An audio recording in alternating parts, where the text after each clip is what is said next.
Welcome back to another episode of Jesus Cartel. With me, as usual, Mr. Clay Russell. Clay, how you doing, my friend? Man, I'm doing good because we were just discussing something off camera that is a game we may play one day or a challenge that we may accept one day that I'm quite confident once again I would win. And, you know, that seems to be kind of most of our challenges like that. So, hey, I'm feeling good about continuing the streak of beating Andrew at whatever we're talking about.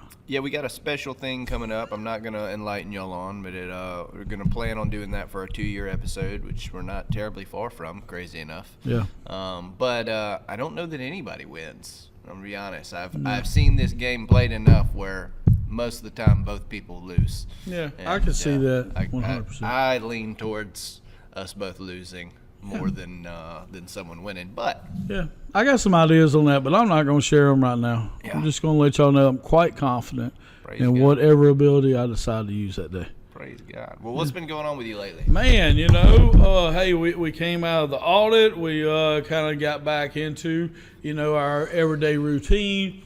And for both of us, in two different capacities, it's baseball season. That's right. And we got baseball coming up and stuff. And so I get to be an announcer, a DJ, and a dad.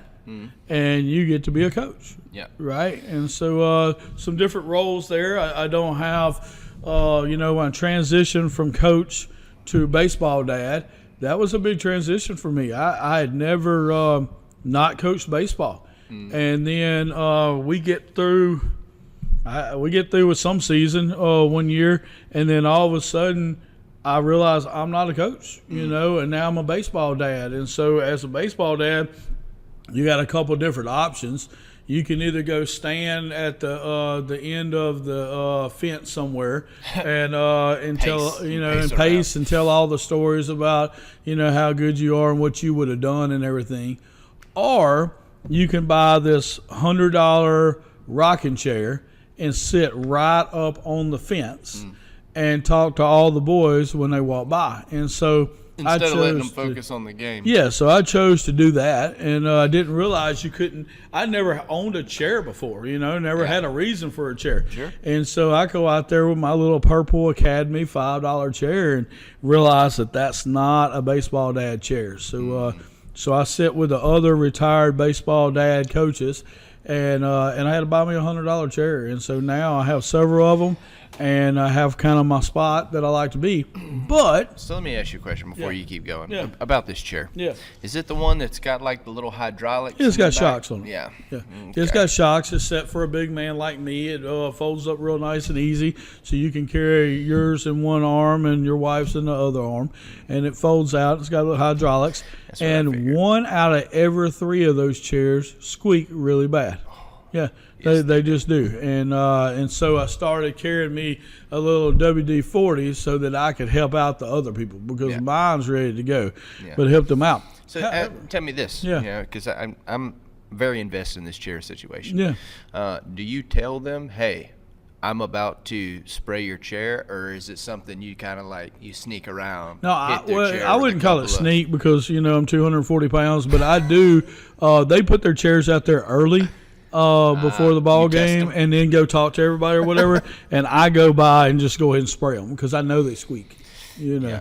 And Mr. Guthrie's his always squeaks, so I take care of that for him. Yeah. You know? Which brings us to today's sponsor, Schaefer Lubricants. If you want a true lubricant that will last you a long time and get some things done, use Schaefer, man. Sorry. Continue. Yeah, I you know, I understand that's something that I would try. I've never tried Schaefer before. It's more expensive than your typical product, but you know, WD-40 is more of a short-term solution that could lead to some long-term problems. Where Schaefer Lubricants, it's gonna fix your problem, fix it for a long time, and it's not gonna cause any damage down the road. Okay. Yep. And that's why they're a bronze level sponsor. There you go. So this year, I'm moving up to the press box full time. I've done that some, but my buddy Brandon has transitioned back to coach, and so I'll be going to the press box and announcing the ball games and all that and everything. And so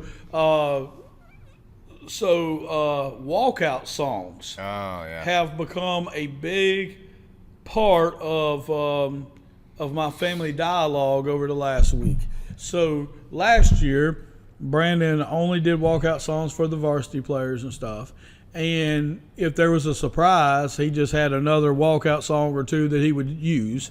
So he just basically chose some at the very beginning, Well, this year, Rich is really wanting to do it bigger. So he's wanting everybody to have a walkout song, have it all right, ready to go, that kind of stuff, And so this year, Cooper gets to pick him a walkout song. Yep. So that's been a big topic over the last, week at our family, and is what should Cooper's walkout song be? Lady Humps by the Black Eyed Peas. Well, obviously. I think somebody already had it's it. Provocative. It gets the people going. And so we had a lot of questions there. I don't think that made the cut. But there were several that made the cut. I thought that he should use Cult of Personality just to get. Does he know that song? Yes, he does, because CM Punk uses that song when he comes out. Of course. So that is the intro. So just the guitar intro to that. But instead, he chose 16 seconds to 30 seconds of a song called Kiss Kiss by Chris Brown. So you better hope somebody before him doesn't play a Rihanna song, or that's going to really cause some issues. Though they will think Cooper's definitely going to get a hit. I don't know if I'm allowed to say that. Is there a Rihanna song that people use as a walkout song? Because I'm pretty sure he was going to use a Rihanna song. No, boy. I don't know any of those songs. Yeah. I assume that her and Chris Brown. If you don't know a Rihanna song, that's a good thing. Oh, so I assume that her and Chris Brown used to be together, and they're not together. Is that the problem? There was issue? It's a little hairier than that, but yeah. Okay. Is it like Kareem Hunt or something like that? Yeah. Okay. I know about football players. Yeah. I got you. So anyhow, I'm enjoying, going to enjoy getting to play these walkout songs for these kids that I've been watching grow up and mature into young adults and stuff, and I think that's going to be kind of cool. So, yeah. So I've got an issue with walkout songs, and here's why. Obviously everything starts at the top and trickles its way down. So walkout songs obviously originate with professional baseball players, and these are the best guys in the entire world. Yeah. And so it makes sense when one of them comes up to bat, and there'd be and so when I was in high school, we didn't have walkout songs. And man, it seemed like a really cool thing to do. When we were fighting, we had walkout songs, but not during baseball. And the reason was, there's nothing worse than having all these cool walkout songs, and then just getting absolutely drummed by another team. Really, adds to the embarrassment. And so I just don't know how I feel. And that's not – the thing is, if you're going to have walkout songs, you better be expecting to 10-run everybody you play. That's just the way I feel about it, because you're really kind of making a statement for yourself. It's like, this is a grand entrance for me. And so I don't know how I feel about the small schools and walkout songs, stuff like that. So Cooper, I'm not saying no. I'm just saying I feel the way we do it at FCCS. They got walkout songs, and I just – and it makes me uncomfortable, like when we play, if we play West Monroe, who's obviously one of the top teams in the state, I still want us to have the expectation that we're going to go out there and win that ball game. I'm built that way. Yeah. Not everybody is. And so if you're not confident in yourself that you're going to get a hit off the guy who's throwing 94-mile-an-hour gas, you ought not have a song playing when you walk up. I think the confidence needs to precede the songs, and I don't know that we have a lot of high school baseball players around this area right now that have that level of confidence. I certainly don't think we have a full team anywhere locally that's got a 1 through 9 where all 9 of them feel like they can hit any pitcher that's on the mound. And so I don't know. I just feel a little weird about it. It's a unique thing. So this weekend when we were talking about it, Cooper got our family's opinion, but then he said, I'm going to ask all 7. Well, I thought he was going to Ruskell's. Yeah, that would have been the obvious choice. I thought that. So I thought he was going to Russell's group chat to add you and Andrew, which would have been the 7th. Notice he said me and Andrew because he doesn't count Ryan as part of the family. Instead, he counted Kaysen and Blake.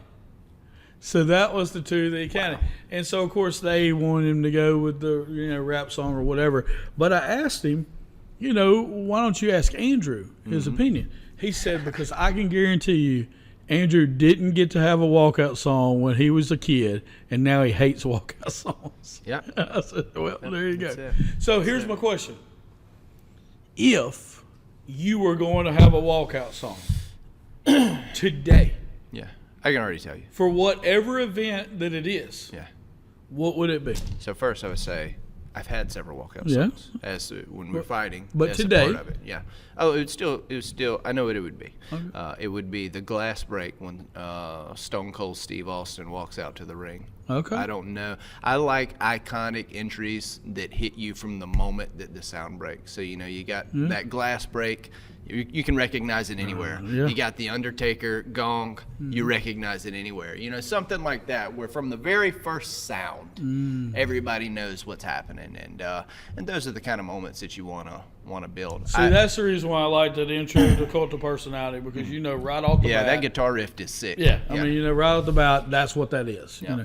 But if I was going to have a walkout song right now, it would be Big Papa. Yep. I can't even think about that song without thinking of the movie Hardball. Yeah. So that would definitely be it. R.I.P.G. baby. That was tough. Yeah. How are things with you? Yeah, man. Things are well. Just trying to pick our walkout songs. Amen. I think I tried to convince Cody that when he goes out for a mound visit, that they would do the glass break. I think it would be an excellent way to go talk to your pitcher.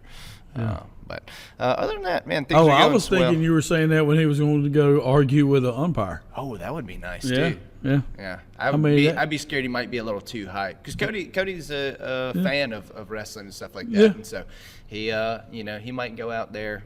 Cody's a fan. Yeah. He just likes sports and likes those Big time. things.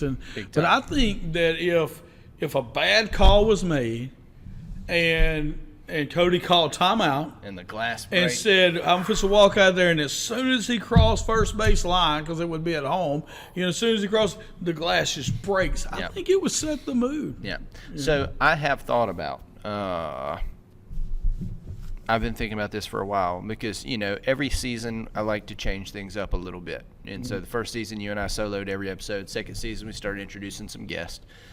Third season, I was thinking about some things that we were going to do. And really what I've been leaning towards, and we've discussed it briefly, was that I was going to add a little bit more media into the podcast. And one of the things that I considered was you have a lot of freeze frame introductions that happen on shows and stuff like that. So when you introduce people, you kind of have them pop up, and it'll freeze the frame, give you like some general information about them, and there'll be like a little song playing. And so I've actually considered like having a song when we do the initial introductions for you and I at the beginning of the episodes as part of that media advancement for season 3. Yeah, still kind of giving that some thought, but so basically I would go. Out. Yeah. But you wouldn't freeze. Right. I'd freeze you. And so you don't have to do any of that. Yeah, that's all post-production stuff. And basically we would just make an intro at the beginning.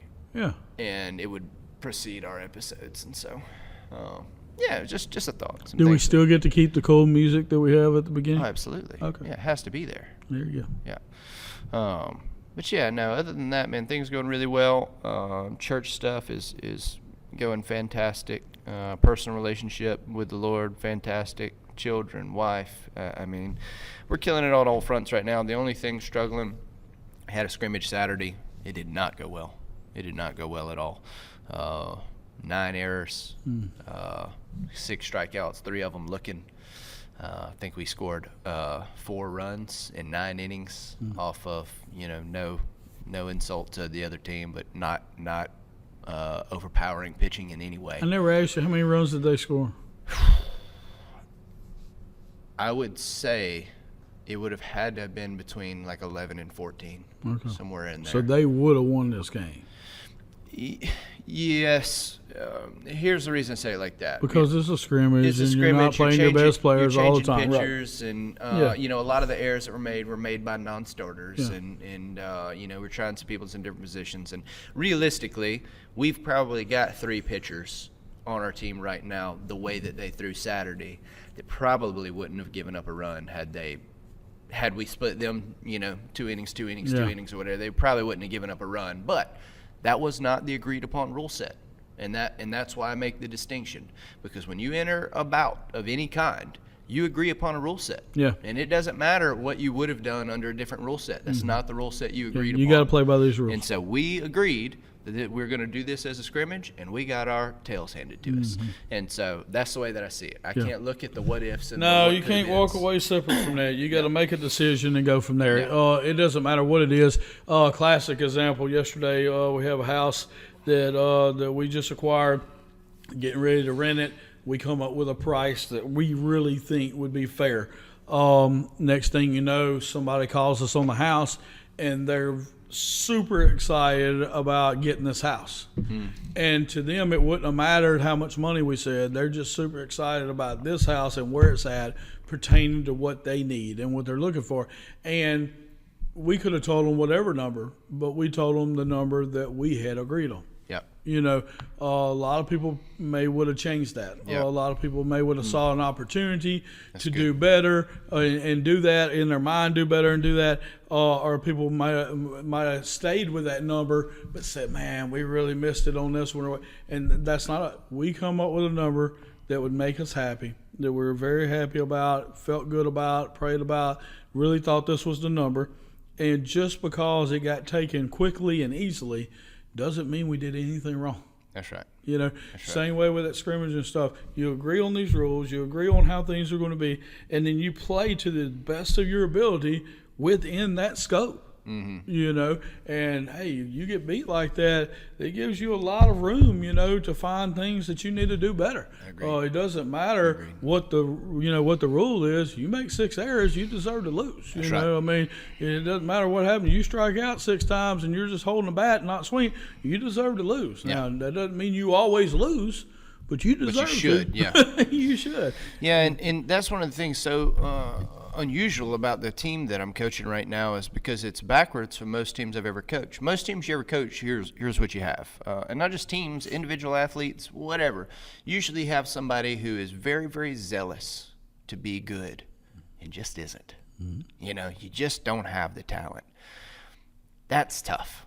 That's tough because they want to be great so bad, but they're never going to be elite. They can be good. Don't get me wrong, they can be good, but they won't be elite. And you know that. We're all I was a good baseball player. I was never going to be elite. I wanted to be. I worked hard. I was too small.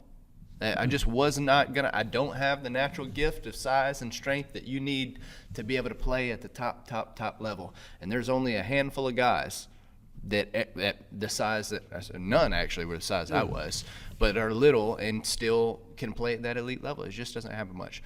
This team has great athletes, but they're not zealous. They don't have that tenacity and that grit about them, and it's so much easier to coach the other way because you can steal some runs, But with the team that we have right now, like we're trying to teach them how to have grit, and I did not realize how difficult that was. I would almost argue it can't be taught, and so they've got to, and that's ultimately what we're figuring out is like, hey, you've got to find this. I can't coach it into you. I can't make you run enough. I can't make you do enough push-ups. I can't cuss you. There's nothing I can do to make you have grit. You got to decide that you want to win ball games bad enough to where you'll dig down deeper and pull something out that you hadn't found yet. And when they do, they'll be good. Not only will they'll be really good, really, really good, because that's an extremely talented group of young men. There's no question. Tell me this, and it's just an idea here, and we can move on to whatever else. But let me say one thing for you. It's not all of them. Yeah. There are a couple that do. I didn't want, if someone would listen to this, I don't just want. Just talking about it in general. As a team. Yeah. they don't have that grit. There's a couple individuals that are real deal ball players. But do you think that it's because you're coaching a non-football school? And here's where I'm going with that. Because football players by nature are more gritty and determined than a baseball player. Mm-hmm. Why? Because if not, you're going to get hurt. You know, with baseball, the worst thing that can happen is you not do well. In football, if you're not given as much or more than the person across from you is given, you're going to get hurt. Mm-hmm. And so it makes you give more, whereas baseball is a little more mental. Mm-hmm. Football is the physical comes first, and then the mental comes. And the reason I'm asking is because at Mangum this year, probably half of our baseball team didn't play football. Mm-hmm. And it's never been like that. Yeah. Ever. Mm-hmm. And so I feel like our team is a lot the same way, to where they have a lot of talent, but a lot of them, I don't think they have that grit. I don't think they have that determination. Now, a few of them, you know, we got a couple freshmen that, I mean, they're as hardcore as anything you ever saw, you know. And but I think you got, you know, one that's fixing to go play college ball, and I think he's more worried about that than he is right now, you know. And you got a few kind of mixed in there, but I mean, used to at a small school, they all played everything, you know. And now we got a lot of baseball only players. Especially this year, we probably got more baseball only players this year than we've ever had at Mangum. Mm-hmm. And so I think that's where some of that comes in at. Yeah. I could see that's a solid theory. Yeah. It's just a theory. It makes sense. Yeah. You know, it checks a lot of boxes. I don't think that's the case because at Pineville, I'm thinking about my sophomore year. I think only 2 of our 9 starters played football. Mm-hmm. And you're talking about a team that was – they were stacked. It was good. They were a really good team. And I think that we have a generation of kids that have been handed trophies for showing up. Mm-hmm. You know, this generation would have experienced that from the beginning. And so here's how you get around it, though. If the team does have some success, they can still learn grit and determination. Yeah. But if they fall into that place as kids where it's like, hey, your team always comes in last, you never get picked for All-Stars, but you always still get a trophy, it kind of just reaffirms that mindset of like, hey, look, it doesn't matter how hard you try. It all is the same.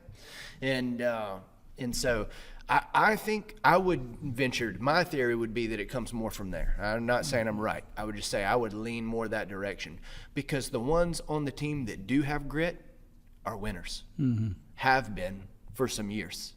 The ones that you can tell were never studs, all grown up, like they just weren't.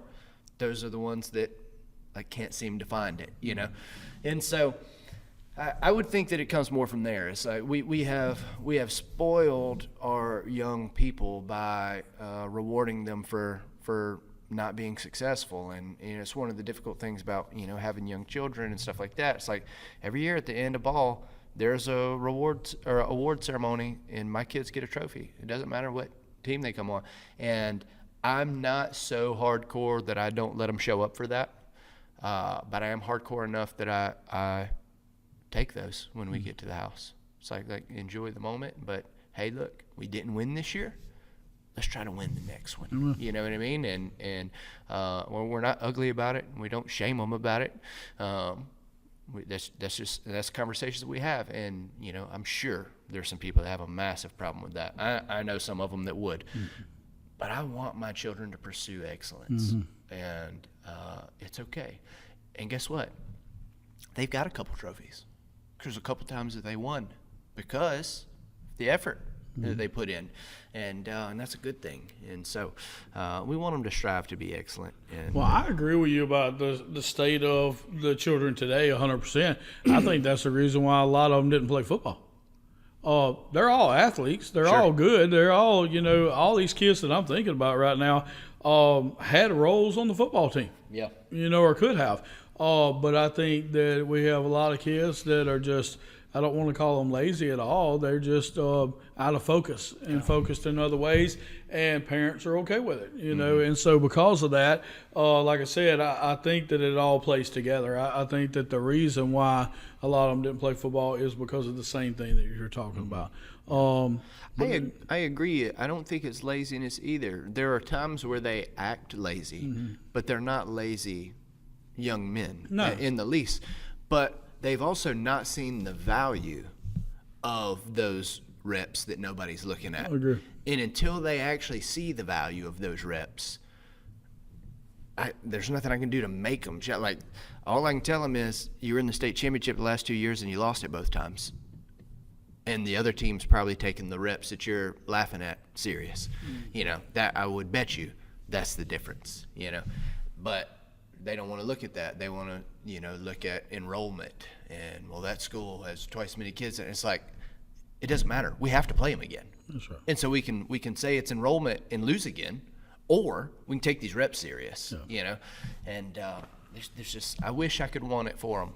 So in the psychology world, we call it selective effort. You know, so a lot of people, you know, they're just country dumb, don't understand these things. They're going to call it lazy. These kids aren't lazy. A lot of them are hardworking and do good. You know, in fact, a lot of the kids on your team and a lot of the kids on our team get up at 4 o'clock in the morning and go duck hunting. Yeah. You know what I'm saying? They're not lazy. I mean, they're not lazy. They're not staying out. They like to duck hunt, so they're doing it. And I can tell you, almost every kid on those teams has a job too. You know, along with going to school. And as soon as baseball's over with, every one of them be working. You know, I mean, they're all in the gym every single day. These kids aren't lazy. It's called selective effort, and that's really where we are right now. These kids are putting in effort. Yeah. They're just putting effort in the areas that they want to put effort in. That's right. You know, and so we need to teach our kids to be more well-balanced and stuff. And I think a lot of that, man, we can go to some other topics that help other people, but a lot of that has to do with travel ball. It has to do with different things like that, to where this is what they want to do. They put all their effort into this, and they put very little into these other things. And so that mindset now that we have, whereas I've tried to raise my kids to be more balanced. Hey, we're going to have our hands in several different things, and we're going to try our hardest at all of it. But at the same time, we're not going to put all of our effort into this one thing. You know, just like with me, I have to take standardized tests from time to time. There is no doubt that I can ace those standardized tests. But at what loss? Yeah. Am I going to have to quit my job? There's what cost? Yeah. Am I going to have to quit my job? Am I going to have to miss my kids? You know, And so at some point I had to be like, hey, I got to pass this test so I can move on. You know, so anyhow, we had to look at all that, but didn't mean to go in that whole baseball rant. But, well, I don't think that was a baseball rant. I think baseball was the catalyst. There you go. Yeah, that was a useful conversation, I believe. We had that conversation this morning in jiu-jitsu about, you know, when you said what's the cost. We were going through some bad positions that you end up in sometimes when you're fighting, and I was explaining to one of our people. I said, you can get out, but you got to give something up. Yeah.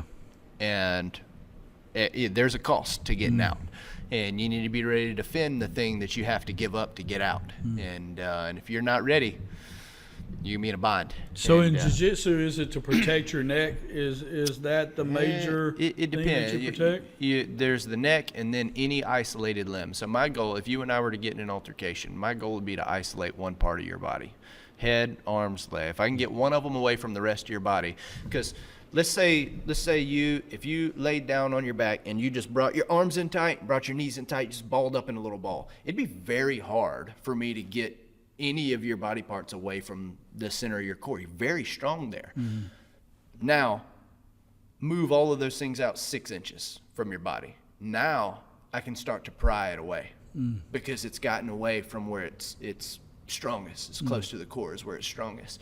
And so my whole goal is to isolate one of those. Once it's by itself, I can break it. As long as it's tight to the core, it's very, very hard for me to do anything with. And so if I get in a position where I start to get and climb towards your back, you can get me off your back, but you might have to give up one of your arms to do it. And when you give up that arm, I'm going to get it. but you need to be ready to first change the position, because that's what you're trying to get out of, and then immediately defend the thing you had to give up to get there. And it's the same when you get in a bad position in life, like you can get out of it, but it's going to cost you something. Right. You might have to wake up earlier. You might have to stay later, Stay close to your core. That's Keep your core tight. Keep Jesus at the center of everything you're doing. Keep that, strong group and that strong nucleus right there.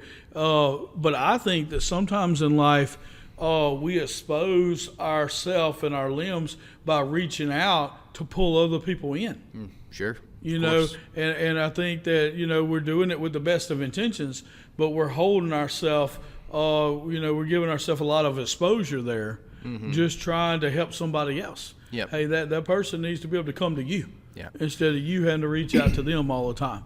So I think that a lot of times in life you can expose yourself in a lot of different ways. Yeah. One of my guys asked me one time, because when you go to different gyms, you visit a different gym, you'll find that we're all doing the same sport, but it's taught totally different when you go somewhere else. And he asked me, he said, what's the main difference that you would say if we went to a different gym? Like, what do you think that and some of them have, they said, what do you think is the main difference between the way that you teach and the way that other people teach? And so I know exactly what it is. I said, they're going to know a lot more about how to get out of submissions. Like when you give up your arm and you're in an arm, they're going to know a lot more about how to get out of arm bars, get out of triangles, they're going to know a lot more about how to escape them, because my focus isn't on escaping those. My focus is on never getting into them. So all of my focus is on never letting yourself get isolated. And it can be done. It can absolutely be done. If you don't believe me, watch Hayes Womack championship match in his last grappling tournament where he didn't give up a single point. It can be done, and that's where I focus. I don't focus on he's about to break your arm, what do you do now? I focus on how do we never let him get our arm away. And it's the same way in life. Yeah, in other gyms, they focus the other. It's like, okay, well, he's got you. And it's like, well, I'd rather him just never get that close. And it's the same way in life, like you said. There's, well, what do I do if I go bankrupt? Well, there's a lot of things you can do to stop yourself from going bankrupt. There's a lot of things could happen. But what do I do if I get a divorce? Well, you can help out with that too. I mean, there are things that are out of your control to certain degrees, but most things you can control pretty well. Yeah. And we do talk about it. Right. We do talk about what to do in that situation, but that's not our focus. No, it's not. Yeah. And we sure don't take somebody that's close to their core, doing everything right, and talk about what if this happens. Yeah. Because anything could happen. Yeah. But no, we want to talk about continuing to stay tight, continue to move forward, continue to help people, and and limit your exposure in some areas. That's good. And so I like all that. Yeah. So hey, get to know you segment question. Yeah. This one's been a couple weeks in the making. Because we don't know each other. Yeah, somebody reached out, and they asked us to answer this question. They said, if you had a superpower, what would it be? Yeah. If you could pick any superpower, what superpower would you pick, Clay? Yeah. So, I think I got asked this question was at the Women's Center one day. It was. And my first idea there is I don't have one, I hate Clay Russell. Just because, I always say that I have two superpowers, and that is, number one, I'm somewhat like a ninja. I just show up in places and you never know that I'm there. And I also have the ability to make people mad in a very short amount of time, And so that is two of my regular superpowers. And apparently I'm really good at making people feel uncomfortable. So I can do those things. But as far as, what everybody sees as a superpower, this one was difficult for me.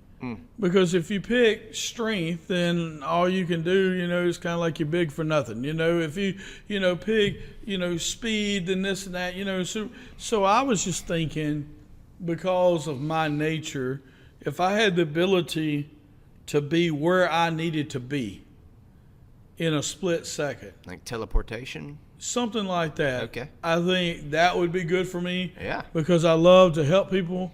And if I could help multiple people in small amounts of time, I think that would probably be my superpower. But once again, it's all about being where I need to be for other people. I can't think of anything that I need for myself to make myself better. But I think I could help more people if I could be, hey, so I got one. So he gets 2 apparently. No, instead of teleportation. Oh, so you're dipping on the teleportation. We're going to dip on that, if that's what it's called. We're nixing that. And I would have the ability to multiply myself. There you go. Look at that. So are you? Look at that. When you multiply yourself, is it 2 equal Clay Russells in different places, or Yes. do you get less talented as you? No. Okay. My full talents. Okay. Being able to be in various situations. Interesting. Yeah. Interesting. Yeah, I like it. That could be cool. Yeah, That because could it be may be that I'm counseling in one place and catering in another place, or preaching in another place while we're doing marriage counseling in this place or whatever. So just being able to multiply myself. That could really hurt our resources. That was a pretty good one. Could hurt our resources after a while. I mean, like I feel like you would stretch yourself too far. Well, but how far is too far when you have a superpower? That's what I'm saying, Like, but I mean, there's 6 billion people in the world. Does there be 6 billion? Does everybody have their own personal Clay Russell? I'm genuinely Yeah, I'm not asking, saying what that. I mean? But what I am I don't saying know. How is, far do you think? What do you think the furthest you would? the job force would be a lot smaller because I'd outwork them all. Yeah. Construction clay. There you go. On the There you roof. go. No, I don't have those talents. Yeah, if we're there's only enough talking of about. you. We're only talking about. You know how you say, well, if there was another one of me, Sure. or if I could multiply myself, Yep. I think that would be a good thing. Yeah, man, there's a lot when it comes to superpowers that is worth considering, but there's really only one thing that I would really want, and because a lot of it's just kind of cool for the sake of being cool. Yeah. Do a magic trick. Yeah, I mean, flying around, stuff like that. I mean, it's neat, but in terms of practicality, what purpose it serves. But I know what I would want, and this is very specific because there's something similar to it that I do not want and would refuse. I would love the ability to make people tell me the truth when I ask them a question. Yeah, and it doesn't have to be across the board because I would want to be able to control when that was as well. Yeah. Because, the reason I say that is if it was across the board, there'd be no humor Right. around me. That's Nobody right. could laugh, nobody could pick, nobody could play. But like when I really needed to know the truth about something, if there was something I could do to where when I asked a question a certain way, that they had to be honest with me, that would be fantastic. Not to be confused with reading people's mind, which I would absolutely never want. Yeah, I got you. I would never. I don't even want that. to read my own mind. Yeah.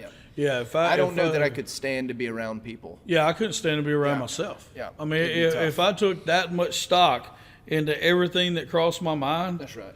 yeah, that's difficult. Now, once we formulate an opinion and write it down and test it and all that, hey, I'm okay. But just what goes through your mind and stuff, I would get too scared about even thinking.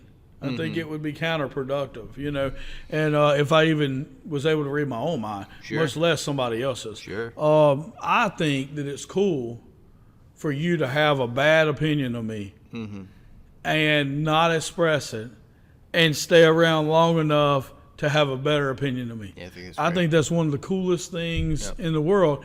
But yet, if I knew your opinion to me right off the bat, then we may not ever be around each other enough for you to get that other opinion. Yeah. Or if I knew your opinion to me right off the bat and it wasn't good, then you may think that all the good that I do after that is to change your opinion of me, to change your mind. And so, that wouldn't be cool either. Yeah. But, if you just, especially in our line of work, if you just, in counseling, ministry, alcohol and drug addiction, or just regular people, if we had ability to make one person tell you the truth one time a day, that'd be pretty cool.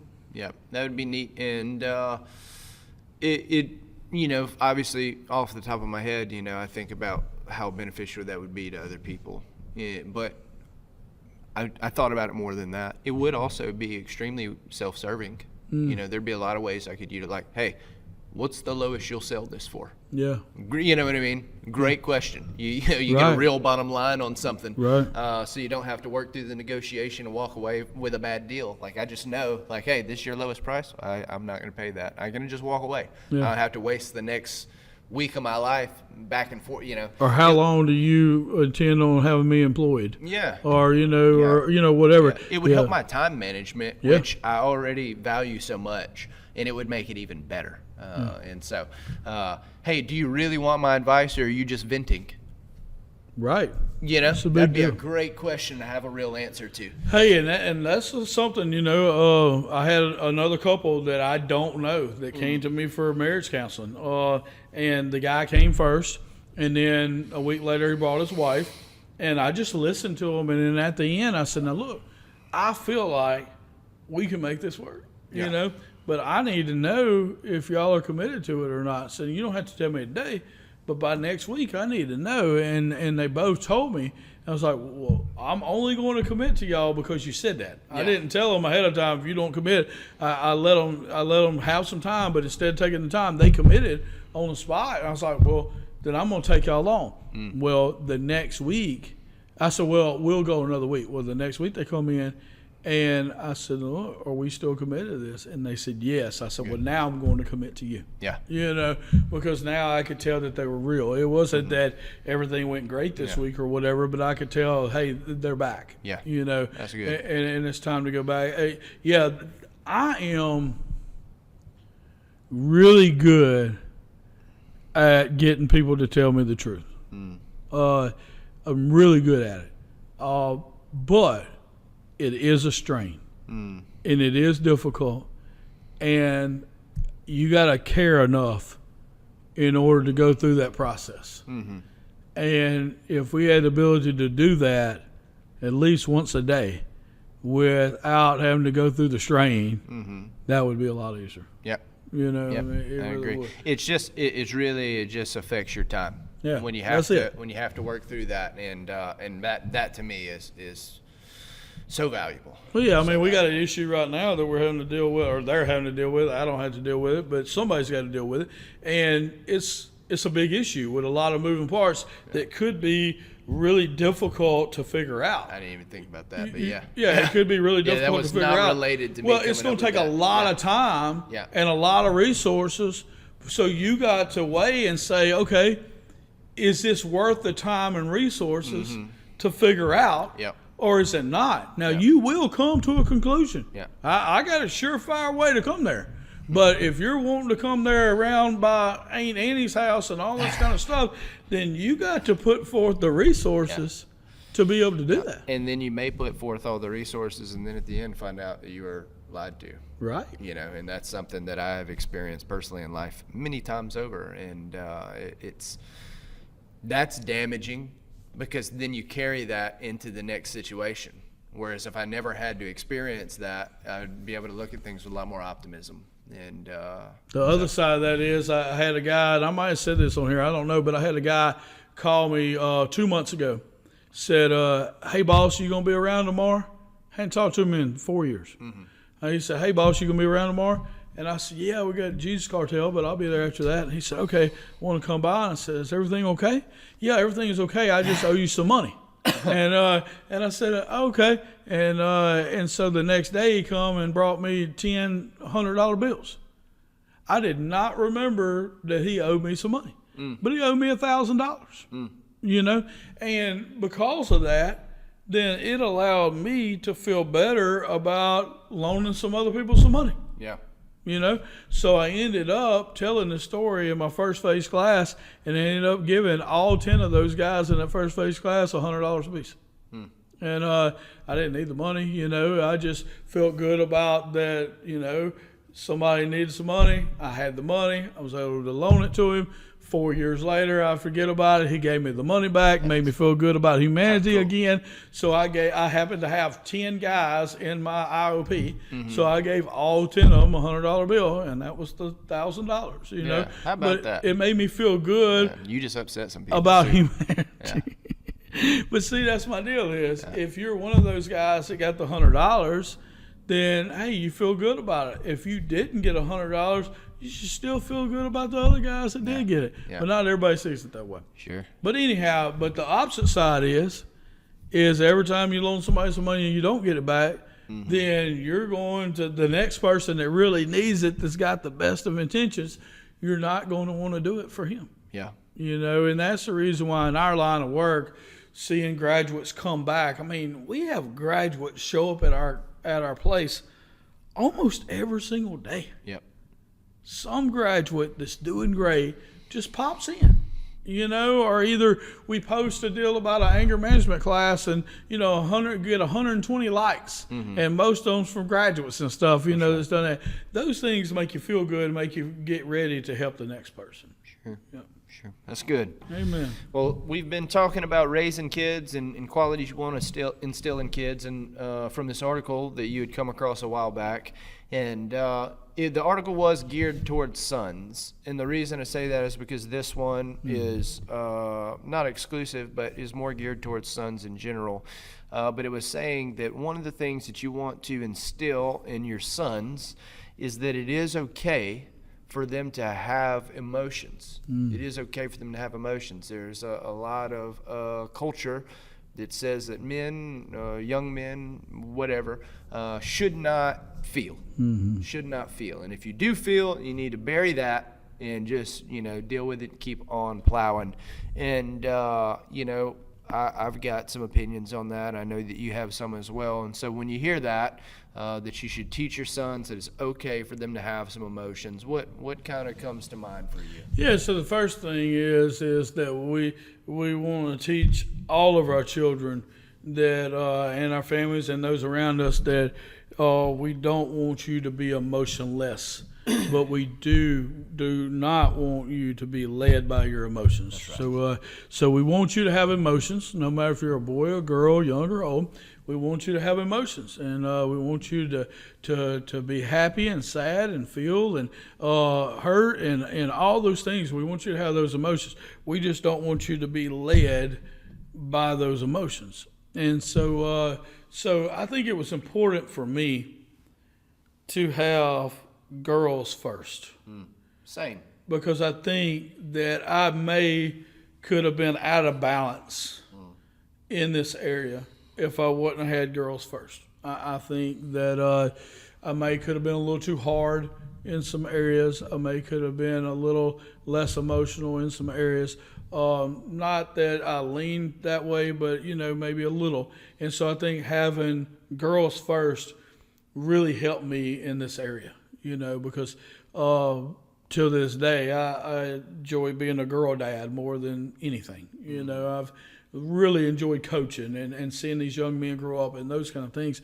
And I love sports, but I really enjoyed being a girl dad too. And so being able to teach our children that it's okay to have emotions. You know, it's okay to go through stuff. It's okay to deal with those things, but it's not okay to be led or driven by our emotions. And I think that's the problem. I want my son Cooper, I want him to be upset when it's time to be upset. You know, when something happens against his family, I don't want him to be okay with it. Yeah. You know, I want him to have that determination. It's called a righteous indignation. There you go. It's a good thing. And so we definitely want that to happen. You know, we would hate that if somebody rose up against our family and he didn't feel it at all. Yeah. And I think that we've seen Matter of fact, that. he's going to go live with them. Right. Yeah. You know, I think we've seen that with Cooper a little bit when he was growing up, because he was, you know, the youngest and had two sisters ahead of him. So I think that, you know, when he was growing up, he probably didn't feel the family emotions as much as maybe we thought that he should or something, you know, until he got older, you know, started maturing a little more. But we definitely want, if there's an attack against our family and stuff, we want him to be able to be, hey, first in line. Hey, you're 17 now. You know, we want you to be able to do this. I mean, at some point, hey, even if he pushes dad out of the way and says, I got this, hey, I'm cool with that. Yeah. You know, I mean, you know, and to become that leader, to be able to do that. And we've seen him do that at times, and we've seen those things happen. And then, you know, when we're going through something and it's a difficult deal and it's okay to be sad, I want him to know that, hey, it's okay, you know, to cry because we lost this loved one, or to deal with this emotion or whatever. It's okay there. But I also want them to know that it's okay for us to be happy and for us to rejoice. And with our family, that one's the one that's probably a little difficult, and that's going to be the surprise to everybody. But you never see me real high, and you never see me real low. And here I am talking about that we got to have emotions, but the one emotion that I probably don't represent the most is the happiness. You know, have the joy of the Lord all the time. Sure. But the really happy emotion, I probably don't express that much, and I don't think anybody in our family does. Yeah. And I think it's because we have been very successful. We do have lots of reason to celebrate, lots of things to be happy about, but we care about other people so much that I think we suppress our happiness sometimes just to not come off bad. Sure. But I don't think it's positive. I think that's probably where we suffer just a little bit. Yeah. You know, and so I think that when my girls were growing up and Cooper's growing up, I did a good job bragging on my kids. I did. I believe you had one conversation with me. I'm going to be bragging about my kids, just like we're going to be bragging about Aria and Arlen and stuff. I mean, hey, we want to tell people what's going on and everything. But as far as just showing that happiness and stuff all the time, even though we feel it all the time, I don't think I showed it as much as I should have. Yep. You know. Yep. I have been accused over the years of being someone who does not feel things, and that's not true. I absolutely do. You would be someone who is aware of that because you and I talk about everything, and but. What I don't do is what you said not to do. I do not let my feelings steer me even a little bit. And that's so foreign to people, to not let your feelings have any control, that people equate that to not feeling. And it's not that. There are absolutely things I would rather do based on how they'd make me feel. But I'm looking at how this plays out tomorrow, a year from now, 10 years from now, and even though it'd feel best to do that right now, and it would probably feel best for the other person involved for me to do that right now, I can't in good conscience do that because I feel like I'm setting them up to fail later. And so I will totally bypass what would feel best to all parties to do something that I think will have the best result later. I'm very motivated by setting people up to win. I want to give everybody the best chance to succeed. If that is at my own expense, that's fine with me. If it is at their own expense, I love them enough to put them through what I'm about to put them through so that they can be successful later. People don't usually appreciate that in the moment, but they always appreciate it later. If you don't believe me, ask my wife. She will attest to, I'll tell you, she said something recently, and I feel confident she'd be okay with me sharing this, but she said that one of the things that she valued most about our relationship is that I stood up to her early on. She said it would have been a travesty for her to end up with a man that wouldn't stand up to her, and it wasn't that she was horrible or overbearing or any of those things. It's just I had principles and things that I believed in and things that I believe would pay dividends for our family in the long run, which cost us in the short term, and I was willing to put up with them because I believe they would be best in the long run, and we as a family have concluded that that was the correct decision all of these years later. And so now she's very appreciative of that. Now in the moment, she couldn't stand it, and it wasn't because she was controlling. It's just that's a part of the fall of man. It literally says that the women would try to rule over the men, rule over the husbands, and that's just, it's human nature. It's ingrained in there. And so when we're coming to know the Lord more and we're getting in marriages and things like that, we have been made new as Christians, but we still have old patterns of thinking that we have to overcome. That's why renewing your mind is so important. Well, as the renewing the mind process is going on, it doesn't mean we always think perfectly. And you need someone to check you. And I was there in my marriage to check that situation, as she has been there to check me on many things over the years that I'm grateful that she was like, hey, you need to pump the brakes here. And it was like, in the time, I was like, how dare she tell me to slow down? But now, having, some years down the road, I was like, man, I'm glad that she told me to back off the gas a little bit there, because now I can kind of have a better picture of where that was headed, and I needed to be slowed down. And so, you got to be willing to do the hard thing, and that's ultimately what it comes. Doing the best thing is almost always going to be the more difficult thing. And most people just aren't willing to do it. So I'm totally on board for having emotions and feeling things. You should. A lot of times people say this, and this is like, it's laughable to me. I'm not making fun of anyone, but it is laughable to me. They're like, man, I don't feel anything. I'm numb. I'm like, brother, numb is a feeling. Mm-hmm. Numb is a feeling. Yeah, it is. And you are choosing to be calloused. And that doesn't mean you don't feel it. As a matter of fact, I would say that numb may be the deepest form of hurt. Mm-hmm. And it definitely has the worst impact.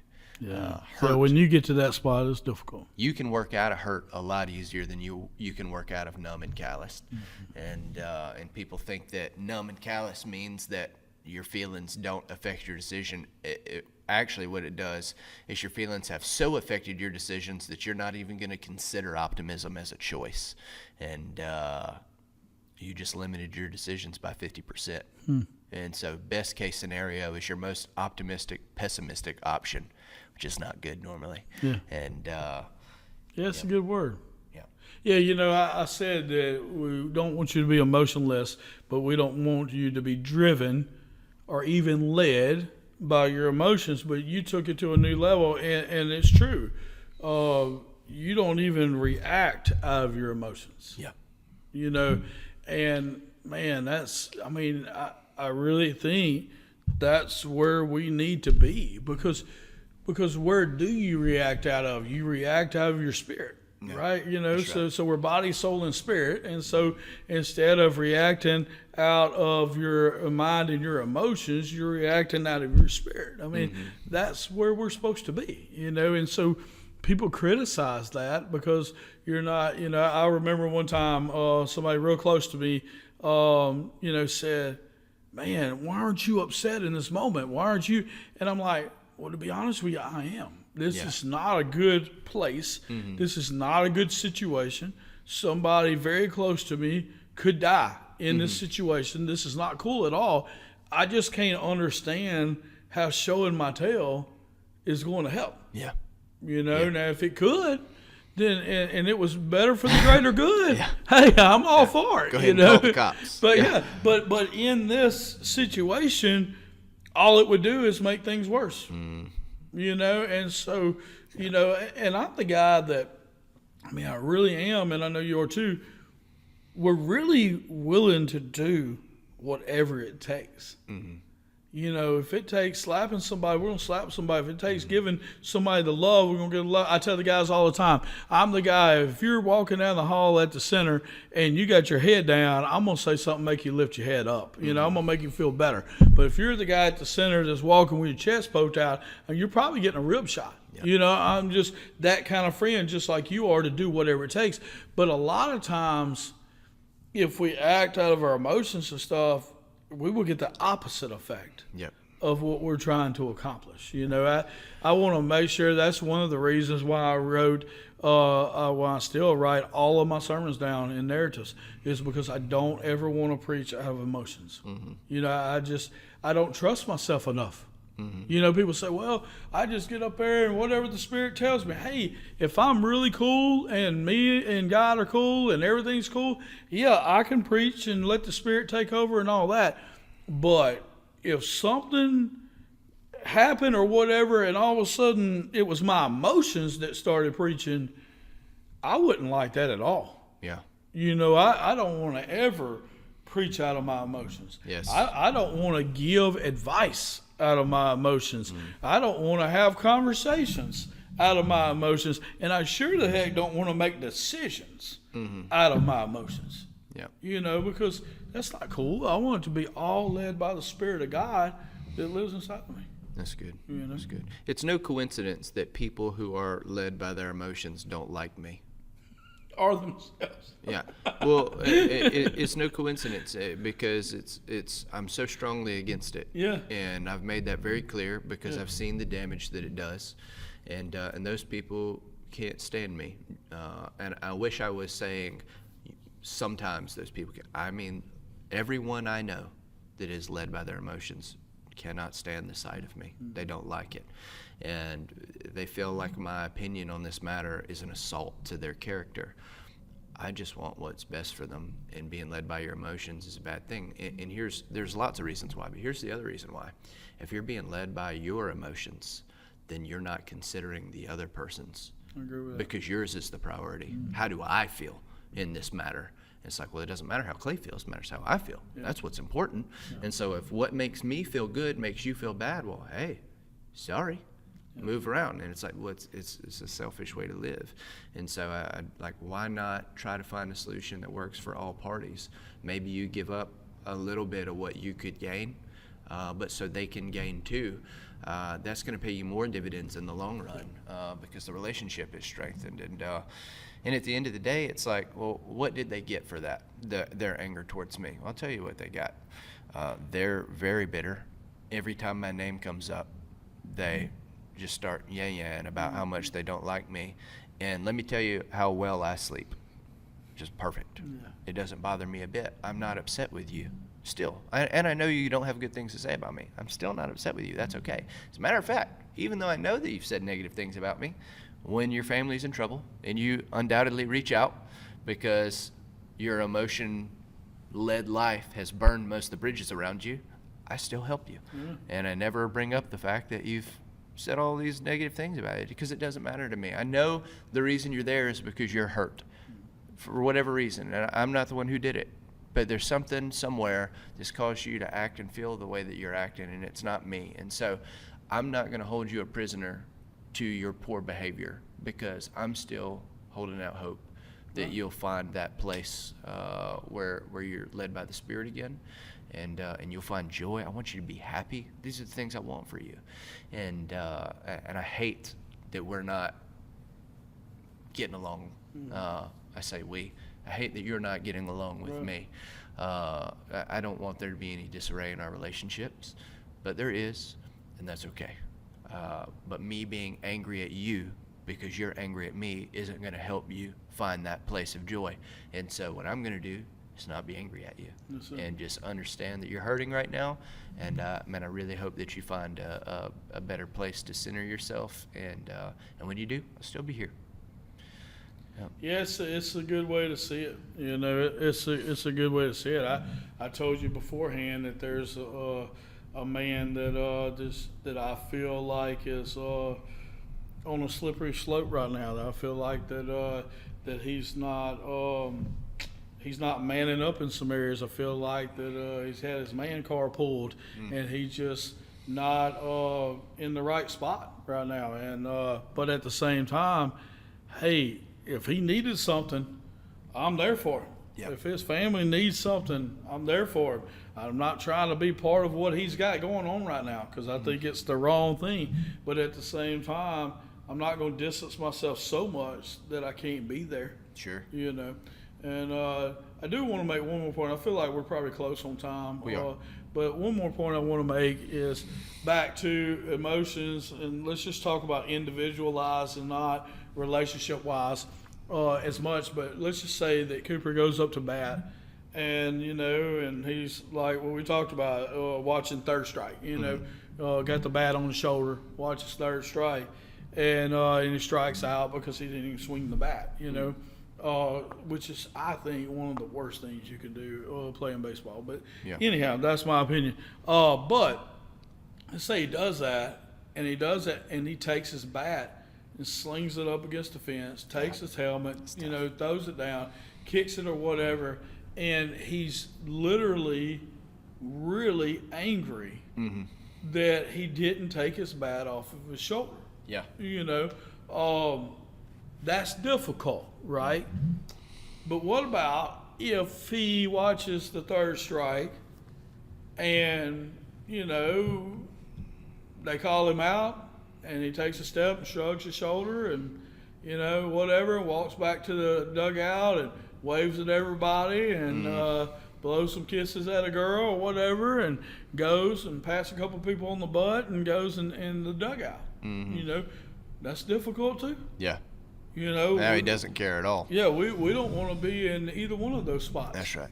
We want to be the person that feels some pain and feels some way because of our lack of effort or what we did wrong, but then doesn't express it to everybody else and then learns from it and may spend the next 6 hours out in the yard by themselves, crying, upset, mad, angry, listening to music, whatever, hitting that tee. You know what I mean? Yeah. That may be the best place to be, you know. But at the same time, we don't want to be driven by our emotions, but we also don't want to be emotionless. That's good. And look, what you brought up about the person that says they feel numb, man, I'm glad you brought that up. That's something nobody talks about, not in that context. And and I think, like you said, that's probably one of the worst places you could possibly be, because then it seems like there is no hope, you know, without a complete change of direction, which is really difficult when you're in that spot. So I'm glad you brought that up. That was pretty cool. Praise God. Well, hey, man, I'm good. You got anything else? It's great. All right. Love y'all.